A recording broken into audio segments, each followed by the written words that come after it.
I'm so elated to meet you in the program of JIP's Horse and Hot News.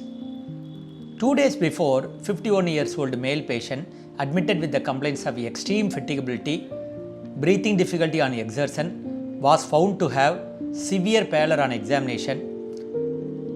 Complete blood examination revealed his hemoglobin is around 7.2. So once anemia was found out on investigation, so medical officers rushed to send so many investigations including iron profile, which consists of serum iron, ferritin, transferrin saturation and so on, iron binding capacity and B12 and serum folic acid level and peripheral smear and reticulocyte count and Coombs test and there are so on. So randomly they sent out the investigation which costed about somewhere around 6,500 rupees.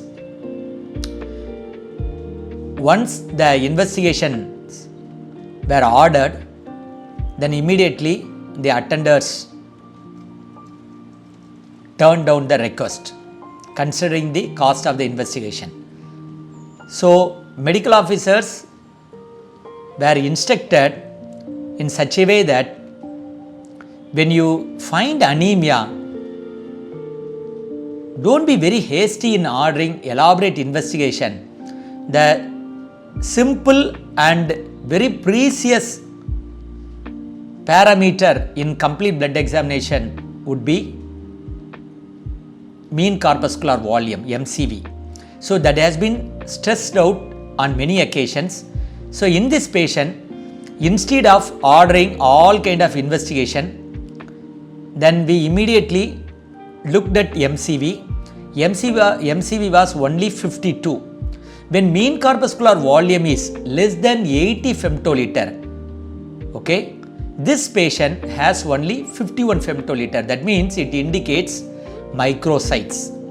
That means microcytic anemia. So we are dealing with microcytic anemia. So we are able to find out with simple parameter that is called MCV. Whenever MCV is less than 80, that indicates microcytic anemia. So when you suspect microcytic anemia with the help of decreased MCV or less than 80 femtoliter, then only it draws 4 differential diagnoses. 1, as I told you earlier, it is ILTS, I for iron deficiency anemia, L for lead poisoning, T for thalassemia, S for sideroblastic anemia. Out of these 4 causes, 90% of causes we are dealing only iron deficiency anemia. So this patient we consider strongly iron deficiency anemia. So since patient is not able to afford all kind of investigation, we simply take it as granted this anemia is iron deficiency anemia. So because MCV is less, so when MCV is less, then automatically I don't need to send B12. So B12 will cause only increased MCV. So you don't need to send B12 in the presence of decreased MCV at all, or otherwise called microcytic.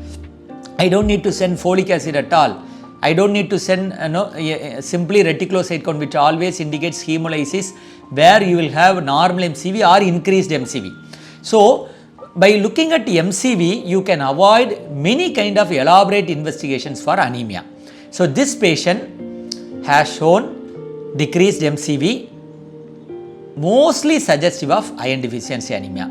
So in that angle, what we thought that better to give iron supplement. Since hemoglobin less than 8, we wanted to give iron injection. Okay.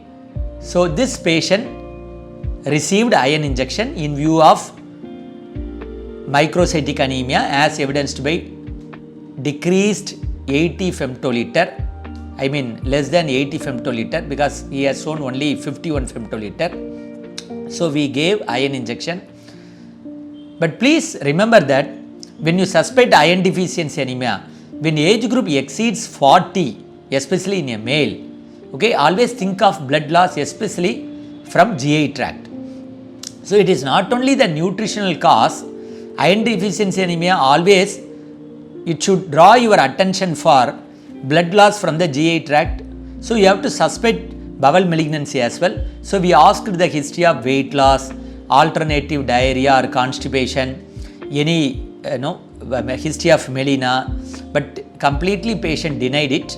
Then anyway, we proceeded to stool occult blood that turned out to be negative. So for all practical purposes, we were content with that. We are dealing with iron deficiency anemia, probably nutritional origin. So we proceeded with iron injection, 500 mg weekly once for 2 weeks. Then patient proceeded with iron tablet. So when somebody is prescribed with iron supplement, whether patient responds to iron therapy or not, how will you find out? So you have to do serum reticulocyte count. So we have planned to do serum reticulocyte count after 14 days of iron therapy. If serum reticulocyte count has jumped out from normal value of 2.5%, then it must be patient responding to your iron therapy. So this is the way simple approach of anemia, especially how to deal with iron deficiency anemia. Thank you.